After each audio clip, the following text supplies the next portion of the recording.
At a school spirit store, stickers cost $2 each and pins cost $3 each. A student council member spends exactly $24 on stickers and pins. Let X represent the number of stickers and Y represent the number of pins.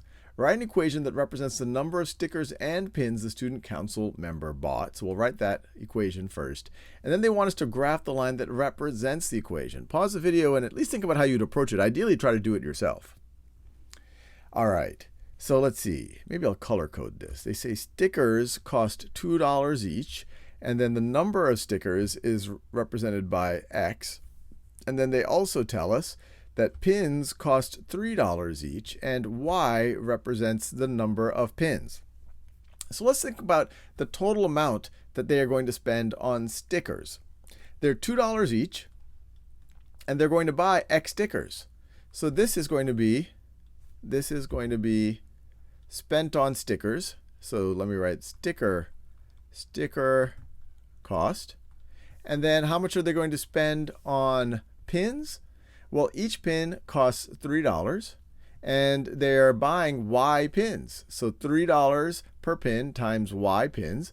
This will be the pin cost. So how much are they spending in total? Well, it's going to be the sticker cost plus the pin cost. And they say that the council member spends $24. So the total amount they're spending on both needs to be equal to $24. And just like that, I have written an equation that represents the number of stickers and pins the student council member bought. Now, let's graph the line that represents this equation. Well, to do that, we could just find some points that are really convenient. If we have 2 points and connect them, we've got ourselves a line. So let's just think about some X and Y values. The easiest ones for me are, let's imagine we buy 0 stickers. So X is 0. Then how many pins are there? Well, then this equation becomes 3y is equal to 24. I could write it over here. So if x equals 0, that becomes 2 times 0 plus 3y is equal to 24. That's just 0. So 3y is equal to 24. Divide both sides by 3. We get y is equal to 8. So we have the point 0, 8. So 0, 8. This is the situation where the student is spending all their money on pins. Now let's go with the opposite scenario. What happens if they're buying no pins? Well, then this equation becomes 2x plus 3 times 0 is equal to 24. This part is just 0. So you get 2x is equal to 24. Divide both sides by 2, and you get x is equal to 12. So when there's no pins and you spend all the money on stickers, you can buy 12 stickers.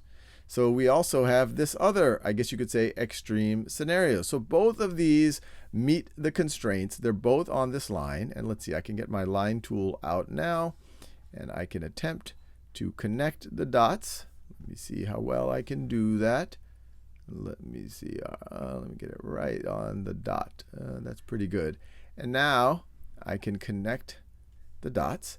And this is really interesting because every point on this line is actually a situation that might happen. Now, assuming we can't buy fractional stickers and fractional pins, then it's actually going to be the ones where we have whole numbers of both. So it might be something like that. It might be something like that where we have exactly, in this situation, 4 pins and 6 stickers. Or we could have 2 pins and 9 stickers. And you can validate that that actually works. 2 pins and 9 stickers is going to be 2 pins and 9 stickers. 9 stickers is going to cost $18. 2 pins is $6. You add them up, you get to 24. So the line represents all of the different combinations of pins and stickers that work. And assuming we can't buy fractions of pins and fractions of stickers, the points where we actually hit at whole numbers of both, those are the actual combinations that work.